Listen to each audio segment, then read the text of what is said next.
So welcome to the Data Vault Friday. My name is Michael Olschimke. I'm the CEO of Scalefree. We run this session here every Friday to allow you, the audience, the public, to ask questions about Data Vault. And yeah, you can use the chat here if you want for a live question. You can use the Q&A section in the client. You can raise your hand to get voice. You can also use the form that I'll show you, where I show you the link essentially after today's session. And if you receive multiple questions, I would essentially cherry pick which one I go for one by one, essentially, or I might combine some of these questions. And it's typically time boxed for a good YouTube video. If there would be no questions at all, I will talk about this beast here. We have enough questions at the moment, but keep shooting them, right? So it's all good. Yeah, let me just jump into one question. So the person, I'm not sure if the person is here who asked the question, I slightly modified it, as you can see at shortlet, essentially. The thing is this: the customer is loading a CMS link from, it's generating a CMS link essentially. And the CMS link, as many CMS links, is loaded from multiple source systems, because the CMS link should essentially, in this case, deduplicate records across systems. That's not a necessarily. So you could also deduplicate records inside a source system. Let's say you have, who has duplicates in your CRM system, right? Well, everybody. But you could use the CMS link to deduplicate these records inside or from from one source system. But you can also use the CMS link. What they want to do is to integrate these records across different source systems. So you get maybe some records from CRM, some records from the online store, and there's duplicates essentially. The same customer might be on different systems, but on both systems. But in both systems, they might have different business keys, or all the weird kind of stuff that you need to integrate now. And that's actually a common case. So CMS links often span across multiple source systems, and it's super easy to implement. Again, you just dump load all the business keys from your customers into one hub, and then this hub might be loaded from different source systems. That's the purpose of the hub. And then this CMS link refers to this hub twice, and that's it. That's how you integrate across source systems. Now, the challenge is, but it's true for all the business vault entities, what about the record source? Because if you load a business vault entity from multiple source systems, what's the record source? In the raw data vault, it's all clear. In the raw data vault, first of all, you can do whatever you want. So in the raw data vault, what we do internally is, because our data is coming from a data lake, we use the bucket name and the path, the key of the file in the data lake. That's what we do. That's what also our customers do in many cases when they retrieve data from the data lake. You could do other ideas. Let me share some ideas what you could do with the record source on the raw data vault before I go to this answer here. You could, for example, just instead of, we just create a string, to be honest, right? So we just create a string, bucket name, and then slashes, and then the key of the file. You could also use the ID from your audit trail. From your log file, actually, from the ETL platform. For example, the session ID or audit ID, because then you have the log file from the ETL framework where you have more details when the job ran, from where it came, what was the mapping name, and so on. You could use that approach as well. It would be more efficient, actually. So because it's just an integer, right? Not a string. So it would store more efficiently. Well, on the other hand, the strings, think about this, in the record source, you have lots of redundancy. All the data from the same file have the same record source, at least in our approach. And the same would be true for the integer value. So it's good to compress. So you want to really turn on compression on the record source. What people do sometimes is you could use a JSON structure, because again, what we do internally is we use the bucket name in the data lake and the key of the file. So it's two elements. We just store this as one string because it's good enough for debugging for our case. But we could also have a JSON structure, and then you can have a varying JSON structure, load by load, for example. It works as well. What people do is they add the line number from in the file where they got the data from, so they know exactly the line where this row came from. I'm not a big fan of that one. They do this in these JSON structures. Now you got a JSON structure, and let's add some attributes, right? The line number has a problem that it's different for every row. So you're hindering compression. So that's why I'm not a big fan of adding the line number here. It's not it's what it is. So you're limiting your compression capabilities on the record source column. But again, you can do whatever you want. If it helps you in debugging, go for it, right?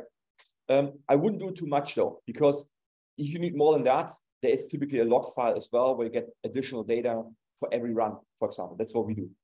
All right, so let's see record source in the raw data vault. It's the record source indicates from where the data came from, so it somehow includes the source system. In our case, the source system is part of the key in the data lake. So that's all clear. But for the business vault, here, this team here is essentially loading the same as Link, the business vault entity, from multiple sources. They're joining something on the email address, for example. Let's say you have two different source systems. They have different business keys, and the shared attribute will be the email address. They join, the business logic might be that you join across the email address, for example. Fine. So there's clearly business logic involved, and the business logic essentially uses data from two different sources systems. So what is the record source here? There's no leading system that would drive the same as Link, even if there would be something like that. What about more complex business logic? That's why I generalize it a bit. What about more complex business logic, where you take data from 2 or 3 different source systems, wrangle it, and the result is some value? What then, right? I mean, you might have some ideas here, but as soon as you get into these more complex business vault entities, where you just wrangle data together, you can't clearly say that this record came from a system, from one particular system, because it's not true. Data has been calculated, so it's not coming from a source system anymore, not from one source system anymore. However, it comes from a business rule. And the idea now is what we do internally, but also with many customers. We use, so first of all, I wrote a book. I like to document, to be honest. So I like to write.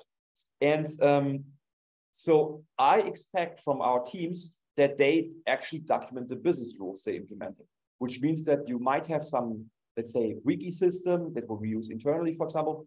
You might have some document tool, or maybe some special tools for documenting the soft logic, some data governance tools, whatever, or information requirements tools, software requirements tools, like Caliber RM or something like that. Some of these tools you have in place, and that gives you either a business key, let's say a soft rule identifier, or a requirement identifier or something, or at least a URL.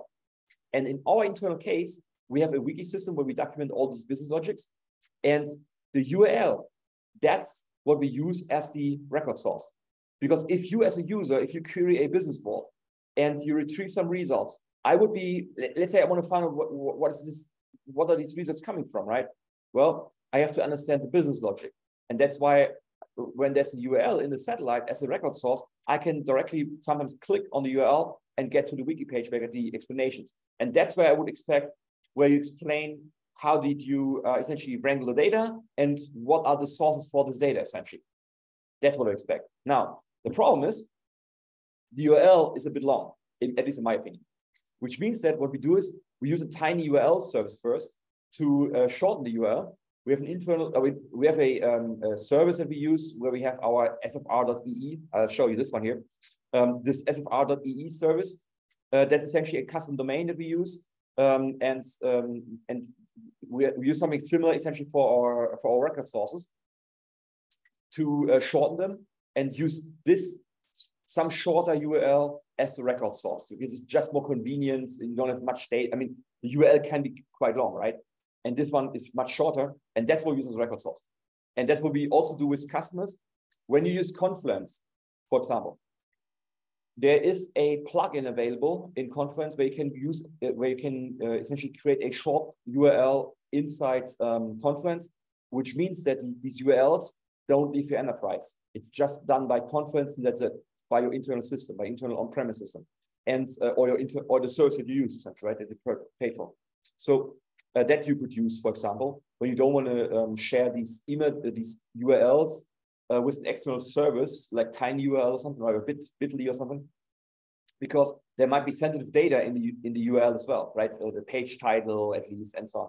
So That's what customers do. They use the short URL serves from conference or from the wiki system. Essentially, that's the third option.